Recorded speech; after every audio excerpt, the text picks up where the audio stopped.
नमस्कार मंडळी, सुप्रियाज किचनमध्ये तुमच्या सर्वांचं स्वागत आहे। आज आपण झटपट होणारे आप्पे कसे करायचे ते पाहणार आहोत। अवघ्या 20 मिनिटांमध्ये हे आप्पे तयार होतात। करायला खूप सोपे आहेत। घरात असलेल्या साहित्यापासून हे झटपट आप्पे तुम्ही करू शकता। सकाळी नाश्ता करायला वेळ नसतो तर झटपट हे आप्पे तुम्ही नक्कीच करा। त्यासाठी आपल्याला रवा लागणार आहे। हा उपम्यासाठी आपण जो वापरतो तो रवा आहे। 2 वाटी घेतलेला आहे। यामध्ये अर्धी वाटी दही घेतलेला आहे। आंबट असेल तर अर्धी वाटी दही घ्या, नाहीतर नॉर्मल दही तुम्ही 1 वाटी घ्या। यामध्ये मिरची बारीक चिरून घातलेली आहे, त्याचबरोबर कांदा व टोमॅटो बारीक चिरून घातलेला आहे। तुम्ही यामध्ये कोथिंबीर, त्याचबरोबर गाजर असेल, तुमच्याकडे भाज्या असतील तर त्याही तुम्ही ॲड करू शकता। मस्त मिक्स करून घेतलेला आहे व चवीनुसार मीठ ॲड केलेलं आहे। याला असंच झाकून ठेवायचं आहे एक 10 मिनिट किंवा 15 मिनिट, कमीत कमी 10 मिनिट ठेवा। त्यानंतर मी येते पाण्यामध्ये खायचा सोडा मिक्स करून घातलेला आहे। छान असं हलवून घ्यायचं आहे खायचा सोडा टाकल्यानंतर। व आता हे आपण आप्पे करायला घेणार आहे। त्यासाठी येथे आप्पे पात्राला मी तेल लावून घेतलेलं आहे। छान असं तेल लावून घ्यायचं व यामध्ये आप्पे घालायचे आहेत।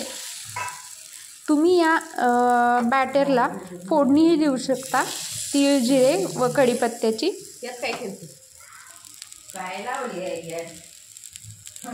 एक साईडनी 3 ते 4 मिनिट भाजून घ्यायचं आहे व त्याच्यानंतर याला परतणार आहे। जास्त डार्कही भाजून घ्यायचं नाही। अशा पद्धतीने तेल तुम्ही नीट लावलं तर हे लगेचच परतलं गेलं जातं।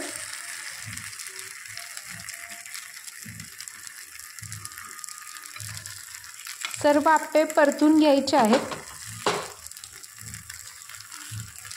व दुसऱ्या साईडनेही याला छान असं भाजू द्यायचं आहे एक 3-4 मिनिट। त्यानंतर आपल्याकडे एखादी टूथपिक असते, त्याने चेक करायचं आहे आप्पे शिजले गेलेले आहेत का व याला काढून घ्यायचं आहे। हे आप्पे तुम्ही असेच खाऊ शकता किंवा खोबऱ्याच्या चटणीसोबत खाऊ शकता।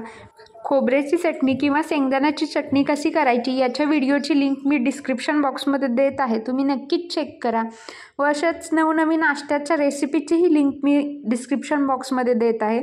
कशी वाटली साधी सोपी एक 20 मिनिटांमध्ये होणारी नाश्त्याची रेसिपी सांगायला विसरू नका। व अशाच नवनवीन साध्या व सोप्या रेसिपीजसाठी सुप्रियाज किचनला सबस्क्राईब जरूर करा। व्हिडिओ आवडल्यास व्हिडिओला लाईक करा। तुमच्या काही प्रतिक्रिया असतील तर त्या कमेंटमध्ये सांगायला विसरू नका। परत भेटू मस्त अशा नवीन रेसिपीसोबत। धन्यवाद।